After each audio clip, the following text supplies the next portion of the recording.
Setiap bahasa pasti memiliki keunikan dan kekhasannya masing-masing. Nah, dari keunikan dan kekhasannya tersebutlah yang membuat bahasa tersebut menarik untuk dipelajari. Salah satunya adalah bahasa Jerman. Nah, bahasa Jerman ini termasuk salah satu bahasa yang berbeda dengan bahasa-bahasa lainnya.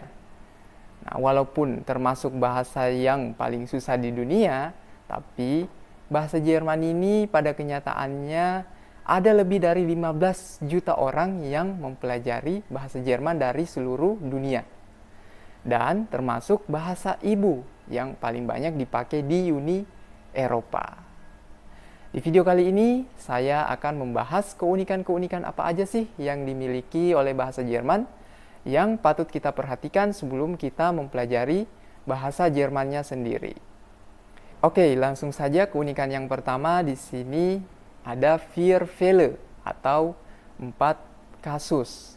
Nah, tapi tenang aja, kasus di sini nggak ada hubungannya ya sama masalah atau kriminal, tapi vier Fälle ini atau 4 kasus ini digunakan untuk mendeskripsikan peran masing-masing kata benda yang ada di dalam kalimat. Nah, vier Fälle ini apa-apa aja? Yang pertama ada nominatif, akusatif, datif, dan genetif. Nah, nominatif ini perannya sebagai subjek di dalam kalimat, sedangkan 3 sisanya, akusatif, datif, dan genetif ini berperan sebagai objek di dalam kalimat. Untuk perbedaan dari 3 kasus ini nanti saya akan bahas di video selanjutnya ya. Oke, keunikan selanjutnya ada gender dan artikel. Jadi, setiap kata benda di dalam bahasa Jerman itu memiliki gender.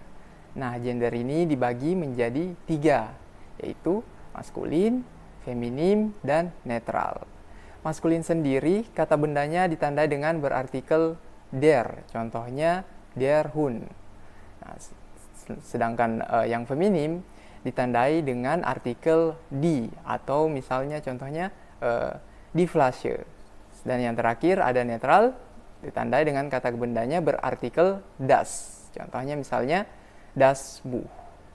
Nah, jadi untuk memudahkan kalian untuk menghafal kata-kata benda ini dengan artikelnya, saya sarankan saat menghafal kata bendanya sekalian juga dihafalkan dengan artikelnya. Nah, biar kalian nantinya nggak menghafal 2 kali gitu.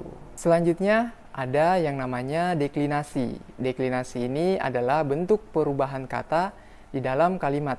Jadi perubahan ini dipengaruhi oleh vier Fälle tadi atau kasus tadi dan gendernya atau jenis kelaminnya. Jadi hampir semua kata di dalam kalimat itu mengalami perubahan bentuk, baik itu di awal, di tengah maupun di akhir katanya. Contohnya misalnya ada kata viel berubah menjadi mehr, atau kata klein misalnya berubah jadi kleine ataupun kleine, kleiner, kleinen, dan sebagainya. Selanjutnya ada yang namanya konjugasi.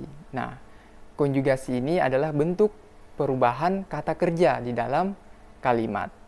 Jadi perubahannya ini tergantung sesuai dengan subjeknya yang ada di dalam kalimat.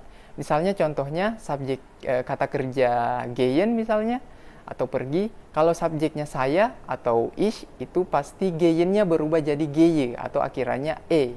Sedangkan misalnya kalau subjeknya kamu atau du, nah gehennya berubah jadi gest karena kalau du itu akhiran kata kerjanya pasti selalu st gitu. Jadi akhiran kata kerja itu pasti selalu ngikutin subjeknya gitu. Oke, selanjutnya ada yang namanya Hauptsatz dan Nebensatz. Nah, Hauptsatz ini adalah ibu kalimat, sedangkan Nebensatz adalah anak kalimat. Nah, jika suatu kalimat itu berubah menjadi anak kalimat, maka kata kerjanya itu bakalan dipindahkan ke akhir kalimat. Jadi, sepanjang apapun kalimatnya, pasti kata kerjanya itu bakalan ada di akhir kalimat gitu. Jadi, itu yang menandain kalimat Nebensatz ini gitu. Nah, selanjutnya ada yang namanya trennbare dan untrennbare Verben.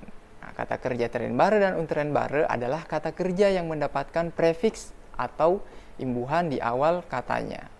Jadi hampir sebagian besar kata kerja dalam bahasa Jerman itu mendapatkan yang namanya prefiks atau imbuhan. Nah, yang perlu diingat juga, prefiks ini bisa mengubah arti kata kerjanya. Contohnya kata kommen atau datang bisa berubah menjadi vorkommen ditambahkan for di depannya, artinya berubah menjadi berlangsung atau terjadi gitu.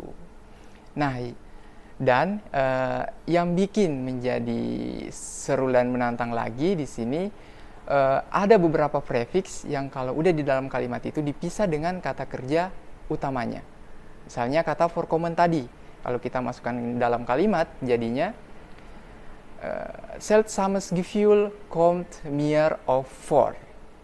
Atau artinya perasaan yang aneh sering terjadi pada saya gitu. Jadi komnya ada di tengah-tengah kalimat, sedangkan for-nya kita letakkan di akhir kalimat gitu. Nah, keunikan terakhir di sini dan satu-satunya kemudahannya dari bahasa Jerman adalah mudah diucapkan. Jadi bahasa Jerman ini sebenarnya sama dengan bahasa Indonesia, yaitu apa yang tertulis dan apa yang diucapkan itu sama gitu. Contohnya misalnya kata der Hund misalnya, atau die Katze, atau terakhir das Auto misalnya gitu. Jadi itu yang membuat bahasa Jerman ini sedikit mudah ya gitu. Nah, jadi itulah tadi beberapa keunikan-keunikan yang dimiliki oleh bahasa Jerman yang patut kita perhatikan ya sebelum kita pelajari bahasa Jermannya. Terima kasih sudah menonton. Jangan lupa like dan subscribe, dan sampai jumpa di video selanjutnya.